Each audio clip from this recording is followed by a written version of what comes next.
depan kurang kalih. Bagait ati aduh. Kirang kalih, Pak. Aduh. Aduh, rono ya. Bagait ati. Yuk.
Nanti jangan pulang dulu karena sepeda ini untuk Anda semuanya yang beruntung pada malam hari ini. Mas Komet, ya. Ucapan terima kasih kagem panjenenganipun Pak Cahyo, nggih Mas Komet, Bapak BAS, Pak Irfan Sembakasun, kagem kanca-kanca seniman dan tokoh budayawan. Dan untuk desa ini tentunya betul sekali. Mudah-mudahan menjadi desa yang maju, tetap jaya dan rukun selalu Allahumma. Amin. Padalang pangapunten ingkang kathah.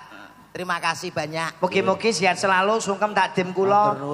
Mbak Kakung sedaya kemawon dalange seakeh Mas. Monggo lampanipun pun lajengaken. Ayo Mak, netepi kewajiban. Nduk, deruning eling kudulan waspada. Nggih. Ya, kabeh kuwi kripik gedang godho ketela sithik idang didum padha rata. Ayo nderekake Gustimu manding ana ing sanggar palanggatan. Ngestaken dawuh yung. Pane pawaka siking geni guna tahana Reneng arana kaya